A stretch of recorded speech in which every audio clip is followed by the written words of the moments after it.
Hello, my name is Stuart Roverdure and welcome to the WeighIn pod, where we speak to experts from out with the sport of boxing to bring you tips and advice that will deliver the marginal gains that can turn you into a winner.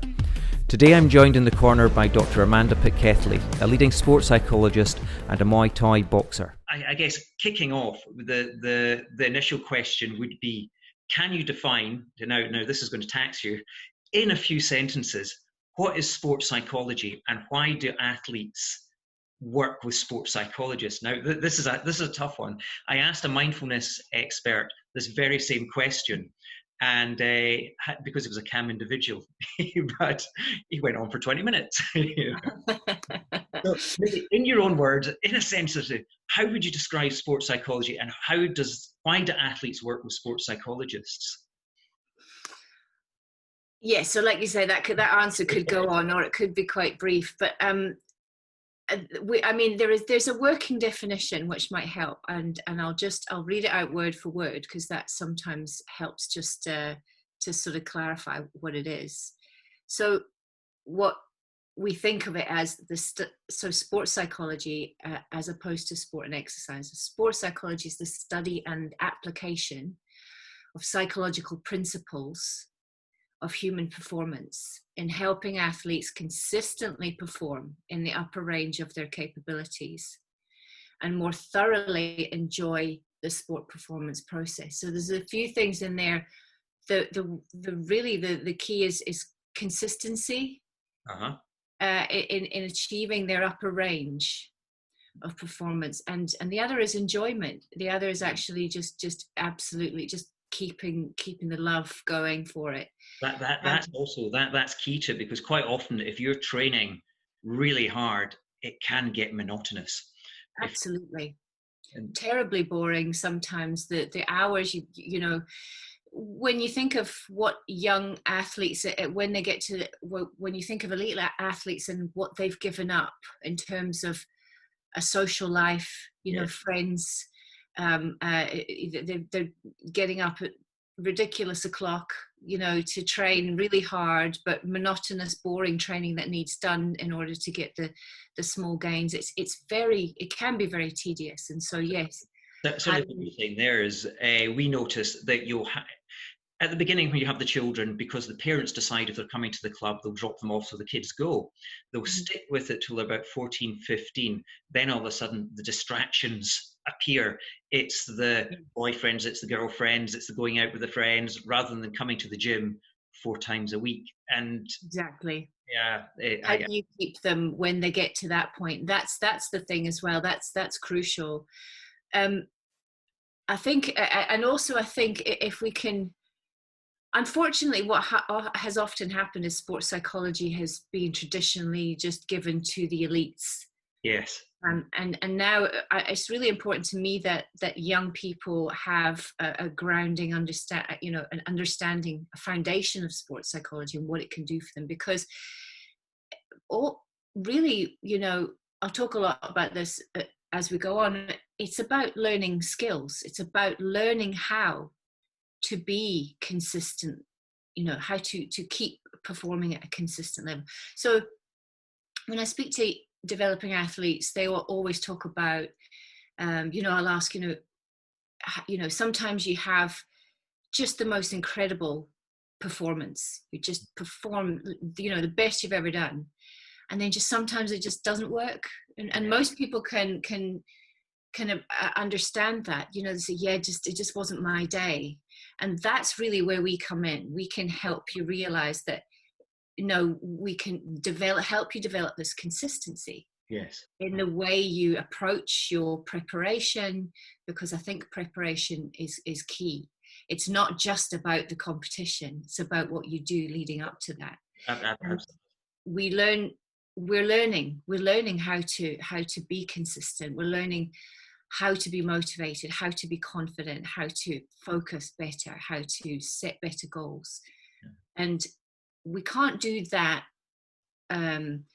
We can't do that very quickly. That has to happen over time, and it should be better done with all the other support that we're given and integrated within coaching. Really, how long would you have to be with an athlete to make a difference? Is it, you said there it's quite a long time. Are we measured it in days, weeks, months, or even longer? Or is it down to the individual how receptive they are? Everything is so individual, but it should be part and parcel of how you learn all your physical skills or your technical, tactical skills. Those mental skills should be there as well. So however long those things take you to become. So, when we do things well, when we acquire skill, we want to get the skill to the point where it's automatic, where we don't have to use an awful lot of cognitive thought processes and so on to retrieve that skill. It should just come out naturally, and it should come out when it's the right moment for that skill to sort of come out. So we know we're doing well when we've learned something, we've acquired a skill, we've worked on it, and then it's just natural. It's exactly the same for these skills that we teach in sports psychology. What are the initial steps that you would take? So an athlete comes through the door, a boxer, obviously we're talking about boxing. What would be the first questions you would ask them, and how would you start the process of guiding them through this motivational process, this enhancing their mental skills, as in addition to their physical skills? I suppose that's quite a tricky question, because everybody's coming in. Yes. Yeah, it depends what it is that they need to work on, and I suppose I'd made a few notes. I'm just going back over some. We tend to just assume, I think, in sport, and we tend to just assume that people know how to relax. Yes. We tend to just assume that people know how to focus, concentrate. You'll often hear coaches just yelling, focus. Absolutely. I do it myself on a regular basis. Yes. Do we ever spend time actually working what that looks like? And do we really overlook our understanding of what that means and how to do it? And so often it's really starting with those basics. That's wonderful, because that is something that we all do, is you just shout, focus, focus. Now, when I'm shouting focus, I'm basically meaning stop mucking about, But Yeah. you're saying that to an individual, what is focusing? How, that's a really good point. So what is it? But also what do you want me to focus on? You're just shouting focus. I mean, I might focus on the wrong thing and then make a mistake. The other, I suppose also that one thing I'd like to do is just point out a few of the myths in sports psychology, just because that kind of, when you're asking about what we do initially. Yes. I suppose it depends. You see, whether somebody's been sent to you because the coach thinks there's something wrong with them. Yeah. Right. That's we get a lot. So some of the myths that would be useful to bust would be, we don't perform miracle cures. Yeah. and we don't do quick fixes. It's not possible. And I've been asked, and actually, regularly get asked to come in and basically save somebody from being cut, or not moving through a transition, because we can't do it like that. There's so many ingrained thought processes or habits, and it might not be the athlete, it might be something to do with the environment, the coaching, that often can get in the way. Quick fixes, no quick fixes, no miracles. Really, it's all about learning. It's all about learning how to do all the things that are going to bring you closer to your optimal. One size doesn't fit all. It doesn't have to be something wrong with you. We've long had to live with the idea that sports psychologists you're only going to go and see one if there's something wrong with you, and that's really to do with the whole idea of psychology, to be fair. But we're not really dealing, I mean, yes, of course, we'll help when things are not right, but it's not what we're doing. It's not exactly what we're doing. The environment will, so if an athlete comes along to you, will you do it on a one-to-one basis, or will you sit in a classroom with maybe 5, 6 athletes and go through the same process, or is it very much tailored to what an individual requires? Well, that's it. So so one size doesn't really fit all, and the the team stuff. So I do often go in and speak to a group, speak to a team, but we find that we don't really get. It's not a waste of time. It's a good idea to raise the information and raise the awareness, but it doesn't really do the job. It doesn't do the job of what we would like to do. So the one-on-one works really well. I think as well, once you establish a relationship with athletes, they also realize that, you know, what goes on, you know, in the room stays in the room. It's confidential, because often it takes them a long time to open up. Yeah. You know, they don't want to lose their position, their spot, where, you know, it's very, very, it's very personal. And there is that sort of idea that, you know, you're being judged and so on. So the team approach is really good initially. It works well when coaches, usually I've been asked by coaches to come and it's great, because nowadays that happens. It didn't used to happen. Coaches were not really interested, because they would feel, you know, I've got a great relationship with my athletes, so we don't need anyone to come in and that's my job. That, you know, that's my job. I'm here to support them and to make sure everything's. But the problem is they can't be everything, and there is still that conflict of interest if the athlete isn't performing well or needs to do, you know. So it is better that there is that separate relationship with someone like me that comes in and helps them to sort of redirect the way, and it's confidential and it helps. But so now we have coaches who get that and buy into it. Yes. And say, come in and speak to everyone. I want you to also talk to the coaches so that they understand, because, you know, sometimes we'll go in and there's some really old school mentality coaches in there who are very shouty, you know, bringing people down and not really, you know, doing it in the way we know, creating an environment in which, you know, well, we want people to strive in that environment, not to feel undermined and upset. So, so the problem is it's just it's. I would like it it would be really nice if we could reach everyone, and especially all the young athletes, so that they can learn things early and probably not have to go through years of you know, making the same mistake over again, or not understanding the way they think. Yeah.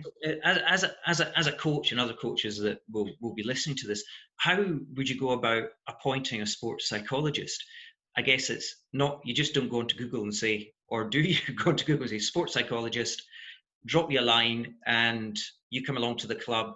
And is that the process that you would? Well, it is. So you can either go through BASES. So I'm a chartered sport and exercise sciences psychologist under BASES, which is the British Association of Sport and Exercise Sciences, and they have a practitioner section where you can look for someone, or so it would be someone that would be near you. So you can do it that way, or the BPS as well, sport and exercise psychologist through the BPS. So that's So, and that way we are in unfortunately, over the years, you know, there are people that can do what we do, and they do it very, very well because they have this type of personality. There's a lot of coaches that are the best psychologists without even, you know, having studied sport and exercise psychology. But it's important that if you were bringing someone in, that they are from a registered body, because there are people that think they can do things and they can't. And you take them down the wrong road, and you're actually creating more problems than you're actually remedying. So taking a scenario that I have an athlete, a boxer, that's actually very good, but they're losing motivation. how would you encourage them to stay motivated? Is that by setting goals that keep moving up a ladder of goals, or is that, again, somebody that thinks they knows the pseudo psychology sort of thing? Could you take us maybe through that scenario briefly, or again, is that just so wide that it's difficult to say depending on what the individual, as you said, one size doesn't fit all? Well, it's true. One size doesn't fit all, so that's always the thing. And it is very broad. Motivation is this huge area in psychology, not just sport and exercise psychology. It's an enormous area. It's understood in loads of different ways, biologically and cognitively and behaviorally and so on. So it's really complicated. But really, what we might look at. So if there's a motivation issue, we'll try and work out, what that is by. So what is this athlete motivated to do? What is it that they want? What is it they want to achieve? And why? Why do they want that? Because it's important to understand not just the what, but why is that an important drive? And, because if we've got athletes who they really, that very competitive sort of drive to beat the opponent, that may not help sustain true, long-lasting motivation to continue in the sport and to love what they're doing. That could become a bit toxic, constantly looking over their shoulder, wanting to beat the other person. But if they've got that drive is important because obviously sport is about winning, but we don't always win in sport. We can't always win. And so what happens when we don't win? So what do we blame the loss on? What do we attribute the win to? These are very important factors to consider and to kind of unpick. So it's going to be very different for each person. Yes. We want a little bit of, we want them to really enjoy, we call it mastery, being very task oriented. So we want them to be motivated to achieve, to outperform themselves, to create goals and challenges that they can feel. It boosts their confidence when they tick the things off their list, and they can see their improvement, and then that competition becomes a little less.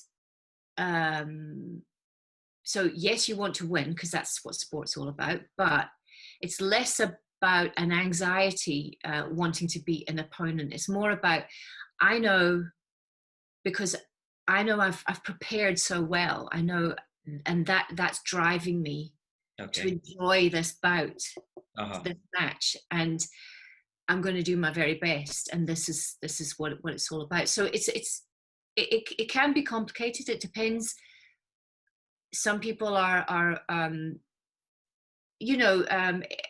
way we grow up in education and so on can kind of ruin our motivation. If we've been told we're excellent and wonderful all our lives, we might stop trying.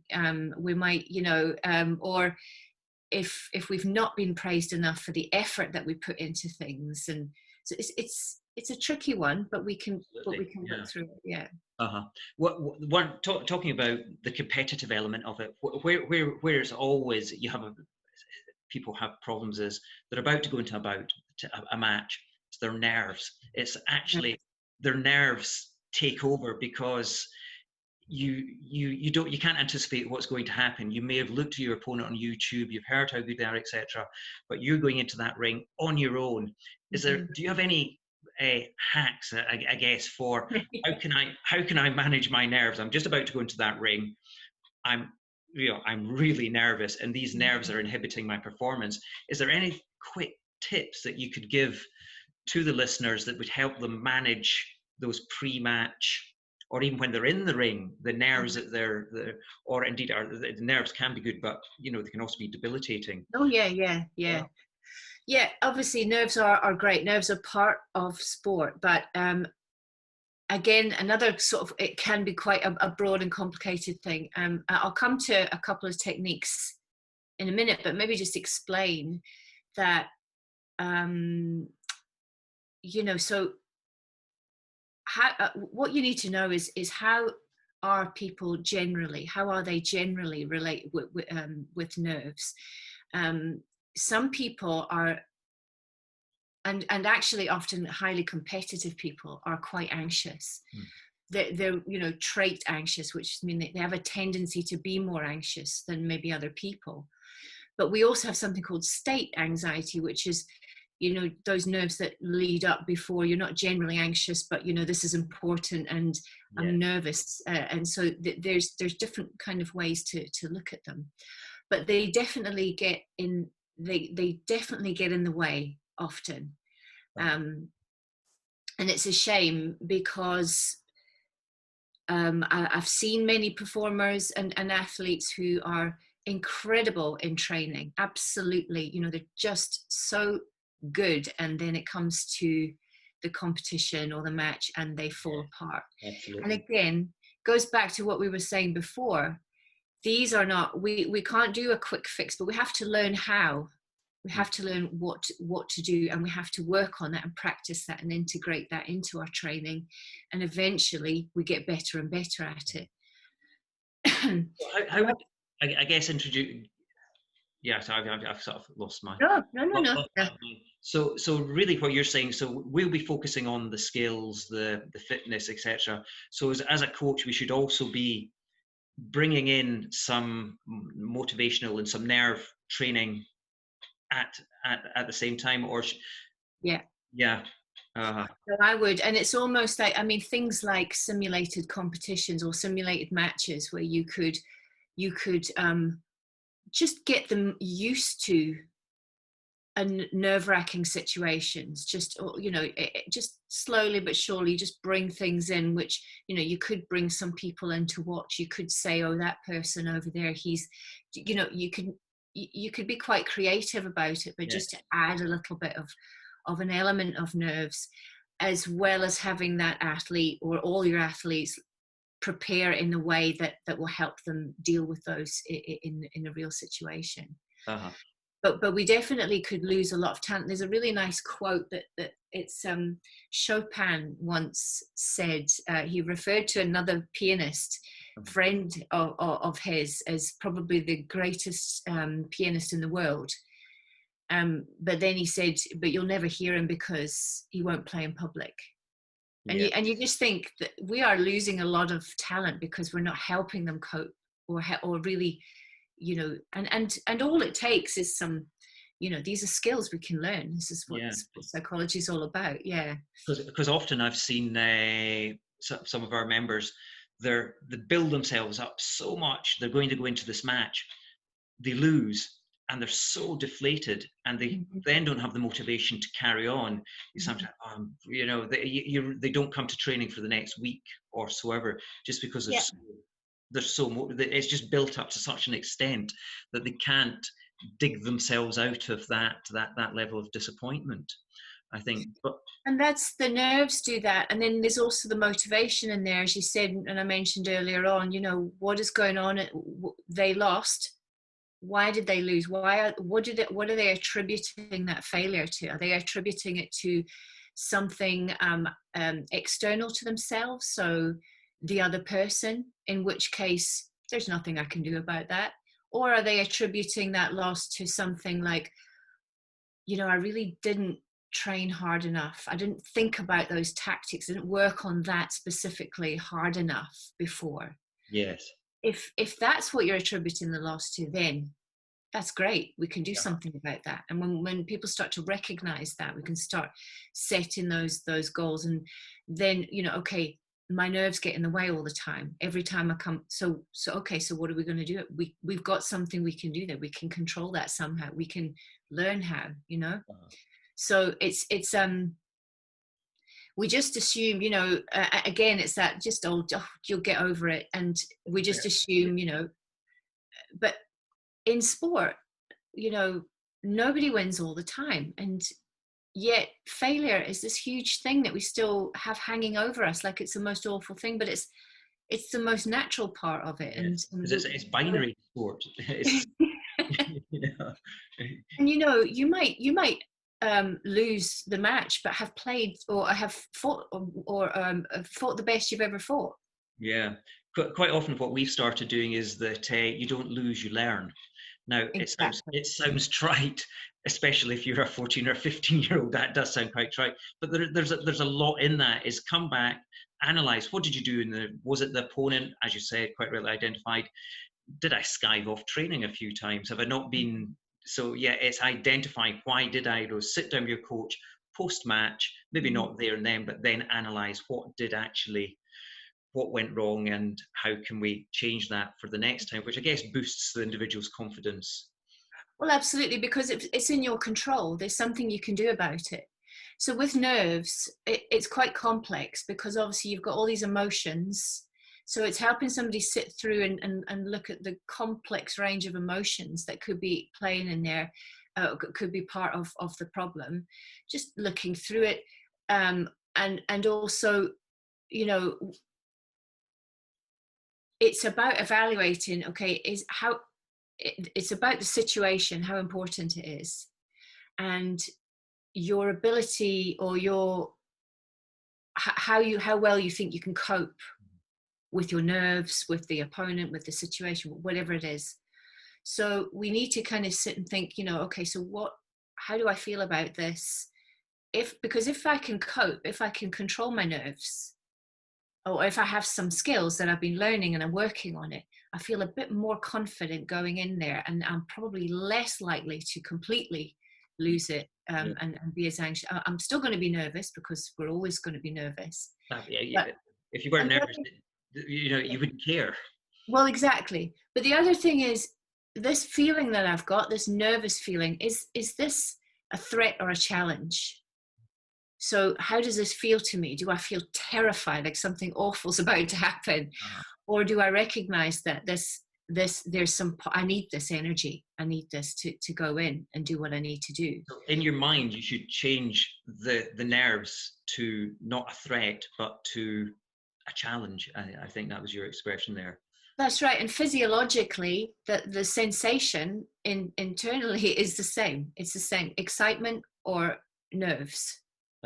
So exactly the same thing. would you advocate some relaxation techniques through yoga? There's the breathing, or there's the mindfulness, which is the meditation, or do you use a mix of all of those as a calming measure? Well, it just depends. So if the person is generally nervous, we have to work out whether they're just a generally nervous character, or are the nerves that they're experiencing normal? Maybe they've had a few matches and they're the same every time. Mm-hmm. Or maybe something's different. Maybe this time was really bad. So are there any things in the environment? Is it the opponent? Maybe something's changed, maybe a skill that they just feel really not very good on, or something's happened. So it's working out all these sort of things first. Is it the physical sensation of nerves that's the problem? Or is it the negative thoughts that's the problem? Because sometimes it could be a bit of both, and sometimes it's very much more one than the other. So it really depends the approach that we'll use. So if it's the physical sensation, we need to teach slow breathing practice. We need to teach general relaxation techniques that are practiced frequently. Yes. So things like progressive muscle relaxation. What is that? So that's it's quite easy. You can download that. I mean, you can go on YouTube and find someone doing it, or you can get it off a lot of different. I think you can find it on Apple and so on. Progressive muscle relaxation is just when you do it regularly. So you start off with in your head, and you basically contract all the muscles that you can in your face and your head, and you hold that for 5 nice slow seconds. Okay. And then you let it go, and then you move down. So I'll go into my neck or my jaw, clench, clench, clench, then let it go. But it has to be a good 5 seconds. And you basically work down your whole body doing that. So hold really tightly for 5 and let it go. Now, there's no good, I mean, yes, there's some good just doing it once, but actually when you do it over time, your body starts to recognize the tension. I don't know about you, but I can sit with my shoulder hunched for ages and not even notice when I'm busy working, and then I'm like, oh, that's not all day. Exactly. Yes. Yeah.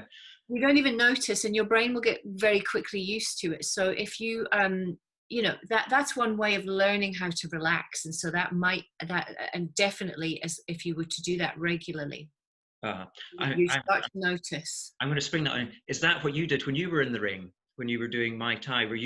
Did you practice that technique to calm you down? I have done that. And the other thing that I do quite a lot of is rhythmic breathing. And so there's a lot of good apps for rhythmic breathing. I use that a lot. And then when you start to feel the butterflies, I mean, I'm not sure I understand. Oh, sorry, that was Siri just popping in there. There must have been a key word in there that went, oh, I know what that is. So breathing apps, loads of great breathing apps that help with that butterfly sensation as well. There's one called Breathe Plus. Great. Breathe with the plus sign. You'll find that's quite easy, and you just set that. Yeah. You just set that for say 5 or 4 breaths in, and then 5 or 6 breaths out. So as long as the out breath is longer, then the brain gets a signal eventually to just calm down, slow the heart rate down. I mean, you obviously need that bit of energy, but if it's spilling over and becoming a bit too much, then you can do rescue breaths in the moment, which I use whenever I need them. And those would be something like 4 seconds in. Okay.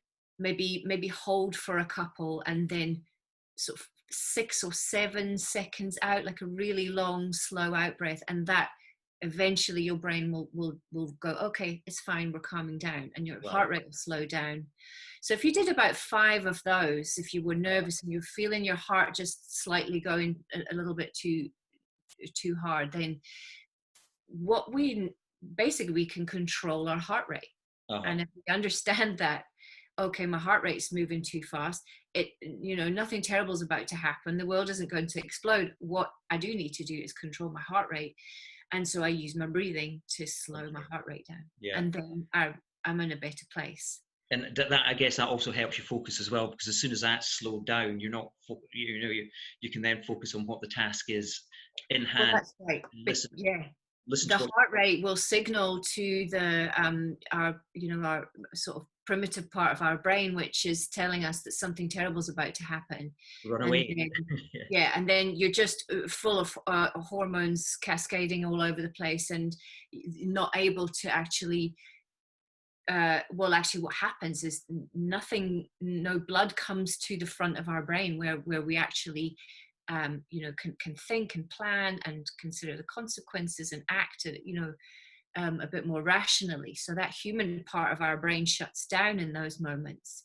So we have to slow the heart rate down so that we can just re-engage the human bit of our brain that needs to do, if it needs to do a bit of thinking, which it might need to do some thinking. Absolutely. So just sort of drawing things to a close now, would you advocate that you should start using a sports psychologist sooner rather than later, that it should all be part of the training mix, that as soon as an athlete gets to a certain level, and I'm saying the level that they now start to learn tactics, and now rather than just their skill and their natural ability gets them through, that's when you kick in, when they're sort of past the beginning stage, a bit further up. That's probably. I mean, it has been, and we can always make good changes. I mean, we've got great advocates for sports psychology nowadays. People like Andy Murray and Sir Chris Hoy have been quite public about how they've used sports psychologists and how they've helped them with their performances. So there's a lot of research with athletes. There's one study in particular, a qualitative study, where they've interviewed many Olympic athletes, and one of the main things that comes out of that study is that, in fact, I'll read you a little bit here. It says, it was clear from our study that Olympic champions did not begin their sports careers with all of the successful elements of excellence, being elite, and they learned quality training, simulation training, quality imagery, daily goal setting, pre-competition planning, competition focus planning, competition evaluation procedures, distraction control, things like that. Some mentioned, though, that had they had the same technical and physical skills honed to perfection 4 years before coming world champions, but they had not, yet they had learned all of these things. They were great. They had not yet learned how to hold their best focus in important competitions. And so these athletes said that, they felt if they could have reached the top much sooner had they had worked on these, or on strengthening these mental skills much earlier on in their career. So yes, you're right. And I think often, though, it comes down to resource. Yes. People, I think it's a shame that it's hard to access for lots of people. That's the problem. But a lot of that comes back to what you said earlier. As a coach, you will shout, focus on non-gags, focus. And as you say, one, they may not know how to fully focus, and what are you actually telling me to focus on? Yeah. So it's learning the techniques on how to focus, and from the focus you can concentrate, get better at your skills, and also it's learning that skills enabling you to stay motivated, I guess. Or yes, absolutely. And actually, we haven't spoken about focus, but you had asked me to yes, yeah, talk a bit about that, and it's quite a good idea, because it's actually one of the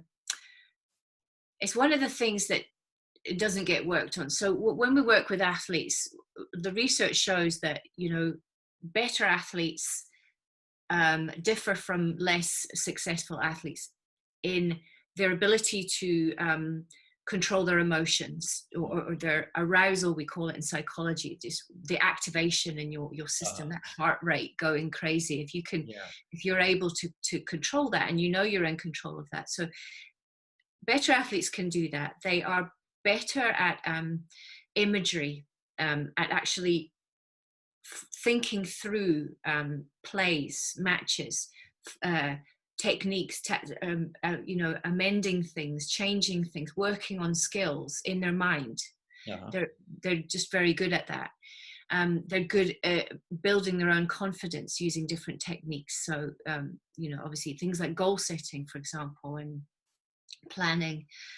They have better self-talk, which is that voice that's in your mind. What is it saying to you? And do you realize you can control that voice? It doesn't just have to tell you that you're rubbish. It's actually your voice. You make it say whatever you want it to say. And that's one thing that obviously better athletes appreciate. I was listening to a podcast by, now I can't remember the name of the boxer, I think it was Prince Mohammed, whatever. And when he was ever in a press conference, or he was in the weigh-in, or just before, he would go up to his opponent and say, I'm the greatest, I'm the world champion, or all the rest of it. And in there he goes, I'm just convincing myself. If for a minute my opponent thinks that I'm the best in the world and I'm going to beat them, great, I've won that battle before we even started. I think that again, you keep saying it's that self-belief, going through the scenarios. That's it. And things like self-belief, they take a while to develop. So it's about helping people develop those.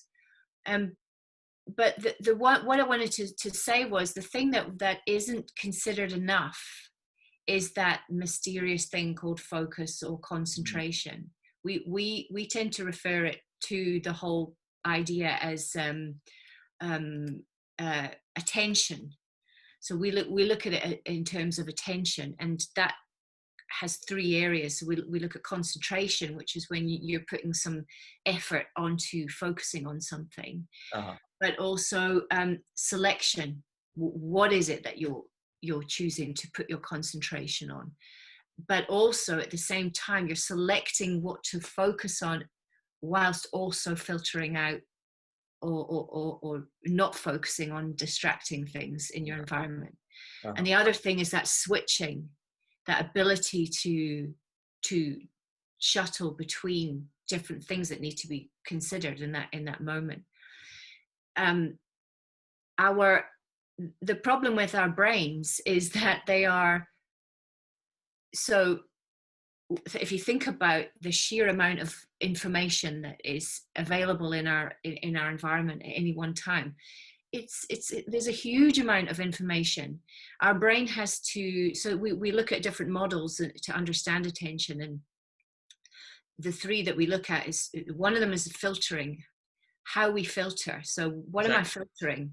The distractions of, I'm thinking about. All this information comes in, but what is it that I am going to pick? What is it that I'm just going to not look at? So the filtering, we can only process a very small amount of information. So this kind of idea explains how some information gets through and some doesn't. The other idea is that we have the idea of a searchlight. So where I choose to focus my attention, if you imagine a searchlight is where it will go. Yeah. There's lots of other stuff happening around of that, but ideally we want this focus to go where the most relevant information is, but that's not always what happens. Yes. This also gets complicated when we think of the capacity model. So this helps us understand how limited our ability to pay attention is. If you think about all the information that's there, think about when you're in a match, what's happening around you, what's happening in that moment. Things are changing so quickly in that moment. Yeah. You're having to maybe jump between, what do I do next? Or maybe you're jumping between your thoughts and what's happening outside. Maybe you're looking at, you're distracted by people in the audience. Yes. And then the thing is, maybe when you get to the corner in the break, your coach is bombarding you. Absolutely. Yeah. With more information that you can handle. So when attention breaks down, when focus or concentration breaks down, it's because of one of these things or all of these things not quite working. So again, you can see how we would work with people to develop their understanding of how all that fits together, and then we have a nice little plan. Everyone's got their own style of attention as well, but we can work through a little plan, and I suppose I can share that with you just now. That would be helpful, because quite often what you'll do is, in a match situation, the boxer comes back to the corner and you're saying, okay, in the next round they're dropping their left, you do X, Y, and Z.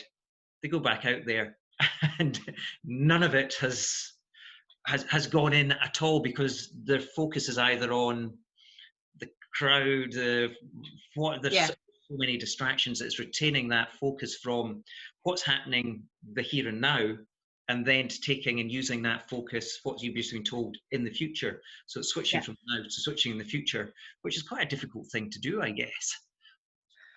It is a difficult thing, and I think I was thinking about this, and I was thinking about how maybe would it be something you could work on in training, is actually have simulated corners, and that then helpful. Yes. You put them in the corner, and but there's a little plan you can work on with them so they can stick to it. But in the meantime, you can use the corner to test how well they're sticking to their focus plan by just throwing stuff at them, make them stick to it, and then put them back in a match situation and have lots of random things happen, so that they need to really kind of learn how to stick with the plan that they've set.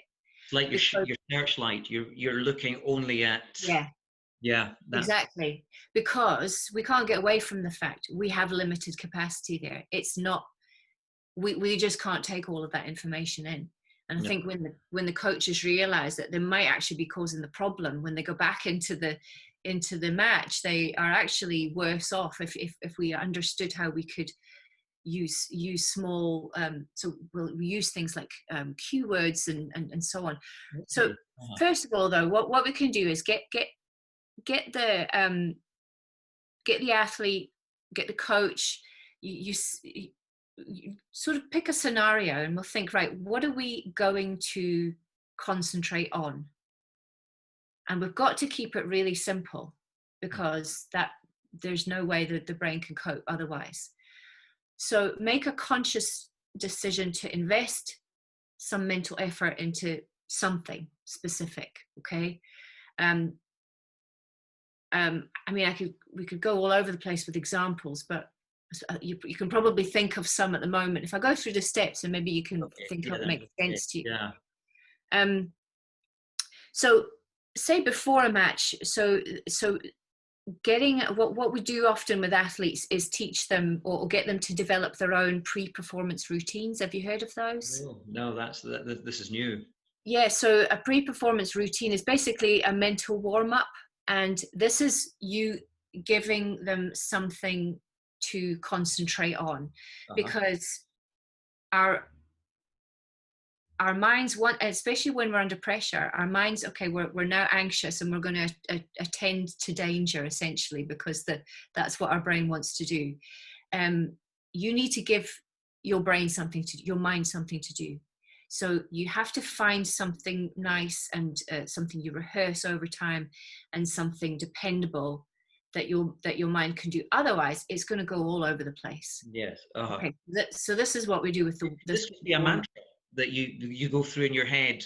It could be a mantra. It could be a whole a little physical routine. You see lots of athletes, they've got their own way of doing things. You know, they've got their song they come into. They've got the way they walk in. They've got maybe the way they distract themselves from what's going on around them by their shades and their hoods. Or they've got weird little movements where they punch. Yeah. You know, they develop it themselves. So, and the key is to work on this over a period of time. That's brilliant. I always thought that was just part of the show. You know, I mean, it is a bit, but actually, when we do this over time, this is where you tune into what you're about to do. And when you understand that your brain is limited and you can't think lots of things, you're now going in. So you trust your skill training over the years. You trust that the work you've put in means that your skill is automated. You don't have to think about it. Muscle memory and everything. It's all been, you've programmed how to perform and execute your skills, your tactics, and all sorts, right? It's all in there. So as soon as you start thinking about, we call it reinvesting, when you reinvest in conscious thought into how you do something, that's it. It goes, you'll mess up. Great way to put an opponent off is get them to say, how do you do that? Talk me through that punch. What is it you're doing there with your hip? And just get them to consciously re-engage with that, and then they won't be able to do it properly. But that's a bit cheeky. But that's what's happening with us. So number one is decide what you're going to focus on. So develop something. It could be a combination of a physical something along with a little mantra, like you say, like but it's got to be simple. It's got to be words, not complicated statements. It's got to be so this pre-performance routine will help you to tune into the place you're in. So it'll help you tune into. So I know, you know, I did a lot of Muay Thai, and if you've ever watched a Muay Thai match, we do a dance, a ritual dance before the fight. Have you ever seen that? No, I've never noticed. So there's specific music that's played, traditional music, and we all go through a ritual dance, where we go to each corner, and it's very specific. It's the same thing every time, and you do that in order to get yourself into the space. I and guess that's the same as the All Blacks doing their haka. It just that's it. That's exactly what it is. Yeah, this is what I'm doing. I'm mentally warming up. This is what I need to be here for. It's about this place. It's about this me. It's about so you're really tuning in into what's about to happen. The great takeaway. I was completely unaware. I knew. Yeah, I thought it was just showmanship. That is wonderful. I do like that. It's very powerful, but it's very specifically designed to stop us overthinking, because this is the thing that'll get you. Yes. You can't invest any thought into your technique or anything, and you also can't start letting your mind go off. It's like, I always think of our mind, like especially going into something into a pressured situation, it's a bit like I don't know, like a naughty 3-year-old, just wanting to go off all over the place, and you're like, get back here, sit down and behave. Mind off it, it's away again. Yeah. Oh, it'd be off, and it'd be doing all sorts of things that you didn't want it to do, and making you feel all sorts of things, and it's just, we it's our mind, we're in control of it. Yeah. So step 2, once you've developed a warm-up like that, a mental warm-up, to help with focus, we have to have a thing where we have one thought at a time. Mm-hmm. So when you work with your athletes, you can help them develop cue words. Okay, like, it could be anything. It could, whatever feels right to them. So I'm thinking as well, in the corner, that would be really all you want. Not big, not everyone shouting, oh, this, that, and the other. It's got to be so simple. Cue words are very, very short phrases that are already pre-learned, that we know what they mean. They mean specifically this. Okay, because that could be a combination. So you could say a word leads to, say, a 1-2 left hook or whatever. That would, yeah. And if you think of them like metaphors, you're just finding like a sort of a biomechanical metaphor. Like, say you said, I don't know, the word was blue. Yeah. You knew that meant a certain series of actions, because you could chunk a few things and give them a name. And this would be developed though in training. You'd work these things out, and it would be sort of individual to the athlete, so that they knew, that this is, you just get an idea. This series of movements, it feels like, what word comes to mind? And then some random word comes out, and you go, okay, so when I say that, that's what you feel. And try to get them to sort of use that kind of a way of thinking. Well, that is wonderful. That's another good takeaway. That's keywords are really powerful. It could be anything. Absolutely anything. But the basic, we're trying to get away from complex instructions, because we know that's going to overload the brain. The brain's just going to it's not going to be able to. We might end up reinvesting our thoughts into what we're trying to do, and then we make mistakes. Mm-hmm. The next thing is do what it is you're thinking. So sometimes your athlete will go back in the ring or go back into the match, and say or yourself or your instruction to your athlete, but you'll have decided, right, I'm going to do this, go in, I'm going to do that, and then you change your mind and you do something else. But even if it's best to just do the thing that you thought of and not think of anything else. Even if that thing wasn't maybe the best thing to do, it would be better than changing the thought halfway through. Okay. The effect on performance would be better. Is that the same as that you go in with a game plan and you just stick to that? Yeah. Exactly. It's the same thing. We've just kind of narrowed it right into a moment, into a word, into a thought. Yeah, but it's exactly that. You don't want to be changing things. If you've decided that's what's going on, you do it. It will be better for you than chopping and changing halfway through in terms of performance. I guess often what is you've got to have a game plan, because if you just throw somebody in saying, well, actually, she's a good boxer, they'll get by. They won't, because they'll be overwhelmed with the crowd, the lights, the coach bellowing in the background. So even at the most basic of level, when they're starting out, they should have a game plan. This is what you're going to do. All you're going to stand do is throw your straight punches. Don't worry about anything else. Straight punches, 1, 2, step away or step to the side. That's all you do all through it. That again is a good takeaway, because quite often at the lower levels, you'll just let them get on, not let them get on with it. You will advise them, but you'll be advising them from the corner rather than when they go in, what they're knowing what they're going to do. That's very helpful as well. I suppose and again, it comes back to the whole learning process. You have to learn how to do these things. The other thing is, so after do what you're thinking, that focus on what you can control, and that's one that it's a bit of a sports psychology mantra. You can control what you can control. It just you have to be able to. So our athletes need to think, what am I thinking? What am I trying to do here? It has to be something that you can do yourself. It can't be, I'm focusing on, how my opponent's looking at me. I'm focusing on the crowd or what they're thinking about me, or I'm focusing on my opponent's technique and what he might come with next, or she might come with next. But it's a complete waste of time.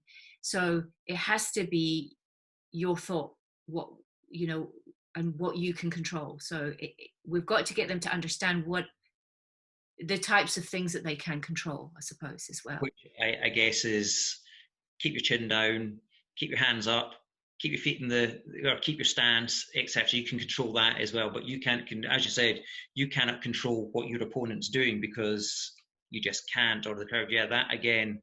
Yeah, and there's no. The more you try that, you're just wasting your energy that you could be using to do well. Yeah. And the final thing is kind of all linked in. Is when you're under pressure. So you mentioned there, you're focusing on what we're focusing on, something we can control. But what we should try when the pressure's on, it's better to focus externally. Okay. So it's better to pick something to focus on outside of ourselves. So not our thoughts. Right. So I mean, the only thought should be one of our keywords that we've developed. So it could be, okay, I recognize I'm feeling a bit nervous. I've got like a special buzzword that I shout in my head, like, I don't know, buzz or whatever it is. That's when I feel confident. So, we'll work on these things as well, developing these buzzwords by saying, look, when did you feel your best? Let's sit and think about how you felt when you felt your absolute best. When did you do your really best? What did that feel like? What did you hear? What sounds were around? What was there any smell around you? What can you see? Can you see out of your eyes? And really, really having them kind of go into that kind of world, and then maybe coming out with, if you could give it one word, what would you give that feeling? What color is that feeling? Or all these kinds of things. So basically going around the senses, our physical senses, in a really incredible moment, and then having them name that could be where a keyword comes from. Okay. And if they share that with you and you see them maybe not having a good time, you could shout that at them. Yes. Where they maybe needed, do you see what I mean? And it's these kinds of, it's readjusting the focus. So yeah, absolutely, I see that. Yeah. But the problem is it doesn't come quickly. This is a development. And so if you can build these sorts of things in, and that's where it's quite good. Coaches like yourself are incredible, because they want to be able to integrate these sorts of things. And it's not like you would need a sports psychologist to be there all the time, but the sports psychologist can come in and teach you maybe how to integrate some of this into training, and it builds like that. That's where it would work. Yeah, I was just thinking through there. What it could be is that when an individual comes into the gym, or they're boxing on the bags before they go into the ring, they could be playing a specific type of music, because that gets in their headphones while they're tapping away on the bag, and this particular song is getting them into that zone before they go in to start to spar. That's exactly what the keywords are, like keywords or phrases or songs that do that for them. And lots of athletes do that. And things like I was working with a swimmer, and just before, I mean, everything that could have gone wrong just before her big swim was going wrong. And I just said to her, what would Michael Phelps do? Because he was her hero. And she just thought, and she just got herself into the zone. And then I said, and remember, what's your, I think we called it, what did we call it? We could call it like a best bit. Remember the scenario I was just talking you through about how to create one of those, really like a power moment, or, Yes. And I said, just had her revisit that power moment and said, what do you need to think about? Because her mind was racing, everything was going wrong. So all the negative scenarios were coming out, the thoughts were going, and actually all she needed to do was go back to one thing. And so when we developed her mental strategy for feeling amazing, it was her dog. And so we just mentioned her dog. I just said, that's it. So all she did was just sit and focus on the dog. She went and won a gold medal after that. So it's getting rid of the opportunity for your mind to trip you up. Getting your head out of the way. That's really, so these are the skills we would use to. That has all been really, really powerful. That has been excellent, Amanda. Oh, I hope so. It generally has. So if I could thank you for your time, that has been very, very good. No problem. It was more than a pleasure. It's great to sort of spread the love.